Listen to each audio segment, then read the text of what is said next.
السلام علیکم ورحمۃ اللہ وبرکاتہ۔ سبق نمبر 11، مدات، چھوٹی مد اور بڑی مد۔ ہمارے پاس قرآن پاک میں بارہا یہ مدات نظر آتی ہیں، جو کہ ایک بڑی سی ہوتی ہے اور ایک چھوٹی مد ہوتی ہے۔ بڑی مد اور چھوٹی مد کا قاعدہ میں آپ کو بتا دوں۔ بڑی مد ہمارے پاس مد اصلی، جس میں کھڑا زبر کھڑی زیر الٹا پیش بھی شامل ہے۔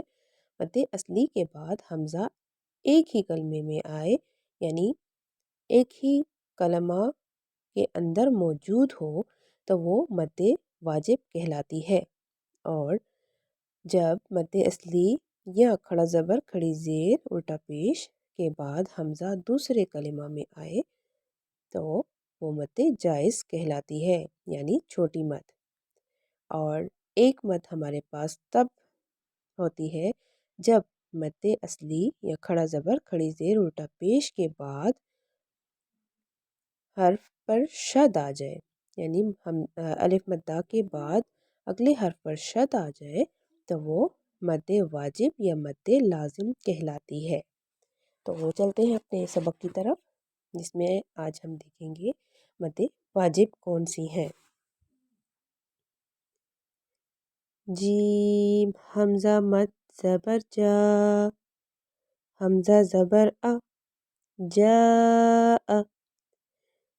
اس مد کی مقدار 4 سے 5 الف کے برابر ہو سکتی ہے۔ شین الف مد زبر شا، حمزہ زبر شا۔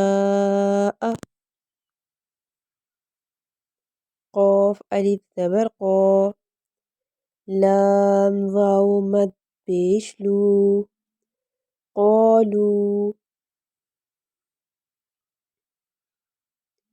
سین واو مد پیش سو، حمزہ دو پیش ان، سو ان۔ میم واو پیش مو، سین کھڑا مد زبر سا، موسا۔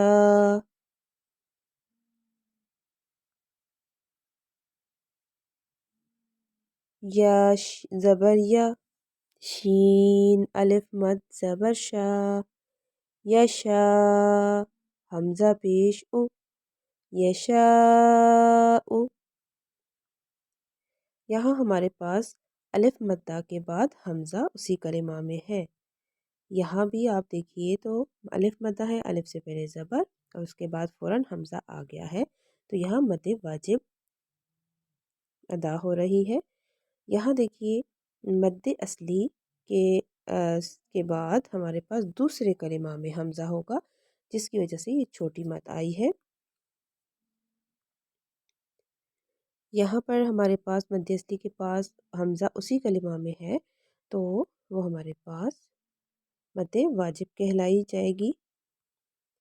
یہاں دیکھیے مد اصلی کے بعد حمزہ جو ہے تو کھڑا زبر کی صورت میں ہے، تو ہمارے پاس یہاں اس لیے مد واجب کہلائی ادا کی جا رہی ہے۔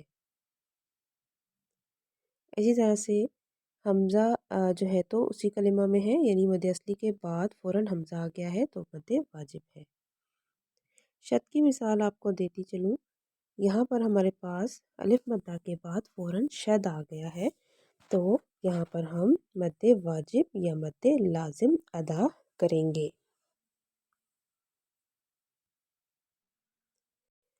جیم الف نون مد زبر جان، نون دو پیش نن، جان نن۔ یہاں پر ہمارے پاس الف مدہ کے بعد شد ہے اور شد نون مشدد پر غنہ کیا جاتا ہے، اس لیے ہم مد کے ساتھ ساتھ غنہ بھی ادا کریں گے۔ اسی طرح ہم ضالن، دابت، حاجک، غالین، تحاضون والصافات، یہ ہمارے پاس شد کے ساتھ مد لازم ادا کی جا رہی ہے، اور جو ہے باقی ہمارے پاس مد واجب ہے۔ یہاں کچھ مزید آپ کے لیے اطاعت کی مثالیں دکھائی جا رہی ہے۔ یہاں دیکھیے جو جا ہے تو جیم الف مد زبر جا، حمزہ زبر آ جا آ، دیکھیے الف مدہ کے بعد فوراً حمزہ آ گیا ہے، ٹھیک ہے۔ اسی طرح جی آ میں بھی ہمارے پاس حروف مدہ کے بعد فوراً حمزہ ہے۔ سو ان کے بعد بھی فوراً حمزہ ہے سو کے ساتھ، اور اولیاء بھی ایک ہی لفظ ہے۔ قرو ان ایک ہی کلمہ ہے، یہ بھی ایک ہی کلمہ ہے۔ اولئک ایک ہی کلمہ ہے۔ یشاء ایک ہی کلمہ ہے۔ یہ آپ کے پاس مد واجب ہے، ٹھیک ہے۔ 3 سے 4 الف کے برابر، اس سے زیادہ بھی آپ لمبا کر سکتے ہیں بڑی مد کو، ٹھیک ہے۔ اب ہمارے پاس یہ ما اصوابہ، دیکھیے ما ایک کلمہ ہے اور صوابہ ایک کلمہ ہے، ٹھیک ہے۔ تو ہمارے پاس ما کے بعد اگلے کلمہ میں حمزہ آ رہا ہے تو چھوٹی مد ادا کی جا رہی ہے، جس کی مقدار بھی 3 سے 4 الف کے برابر ہو سکتی ہے، یہ مد جائز کہلاتی ہے، ٹھیک ہے۔ تو قولو تجعلو، یہ بھی ہمارے پاس اسی طرح سے ادا کیا جائے گا۔ اسی طرح سے بنی، بنی دیکھیے یا مدہ ہے، یا مدہ کے فوراً بعد حمزہ ہمارے پاس آ گیا تو بنی آدمہ۔ اسی طرح سے قولو، پچھلے سبق میں بھی آپ کو میں نے بتایا تھا قولو کیوں مد لازم جائز تھی، کیونکہ دیکھیے قولو کے بعد آمنا اگلے کلمہ میں حمزہ آ رہا ہے، ٹھیک ہے۔ ما امارو، اسی طرح الا کھڑا زبر کے بعد حمزہ آ گیا ہے تو آپ کے پاس یہ بھی مد جائز ہے، کیونکہ کھڑا زبر مد اصلی کے قائم مقام ہے۔ بھی دیکھیے کھڑی زیر ہے، اس کے بعد حمزہ اگلے کلمہ میں آ گیا تو چھوٹی جو مد ہے یا مد لازم ادا کی جا رہی ہے۔ اسی طرح سے کلماتہ الٹا پیش کے ساتھ آپ کے پاس حمزہ اگلے کلمہ میں آ گئی تو یہ بھی ہمارے پاس مد جائز کہلا رہی ہے۔ اور جو آپ کے پاس شد کے ساتھ ہے تو دابتن، یہ ہم پہلے سبق میں بھی ادا کر چکے ہیں، اس کو مد لازم یا مد واجب بھی کہتے ہیں، اور مد لازم یہاں پر کلمی مستقل جو ہے تو یہ ہمارے پاس کہلائے گی، ٹھیک ہے۔ تو یہ چند مثالیں تھیں جو آپ کو میں نے دے دی۔ اب آپ سب اپنا لیسن اچھے طریقے سے ادا کیجیے۔ جزاک اللہ خیر جزا۔